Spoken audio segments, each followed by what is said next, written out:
Mərifət nəzəriyyəsində ümumi əsas. İddiaçı üçün zəruri 2 addım. Elmi və əqidəvi bəhslərdə hər hansı bir iddianı, istər Allahın varlığı, istər nübüvvət, istərsə də hər hansı nəzəri məsələ irəli sürən şəxsin üzərinə düşən məsuliyyət yalnız öz fikrini bəyan etməklə bitmir.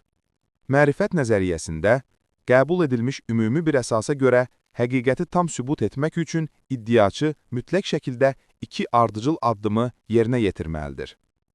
Birinci addım. İddianın sübutu. Bu, quruculuq mərhələsidir. İddiaçı sadəcə bu belədir deməklə kifayətlənə bilməz. Hər hansı bir nəzəri baxışın elmiliyini təmin etmək üçün ona uyğun bürhan, yəni sübut gətirilməlidir. Qur'an-ı Kərimin məntiqi də buna əsaslanır. D. Əgər doğru danışanlardansınızsa, dəlilinizi gətirin. Bəqərə 111. Allah Teala özü mütləq elm sahibi olsa da, bəşəriyyətlə dəlil məntiqi ilə danışmağı üstün tutmuşdur. İkinci addım.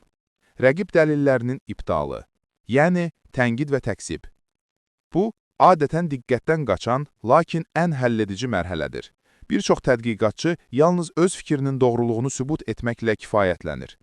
Lakin məntiqi qaydaya əsasən, sizin öz iddianıza dəlil gətirməyiniz avtomatik olaraq rəqib dəlilinin batil olduğu mənasına gəlmir. Ola bilər ki, sizin dəliliniz güclüdür, lakin qarşı tərəfin əlində də zahirən məntiqi görünən bir dəlil və ya şübhə vardır.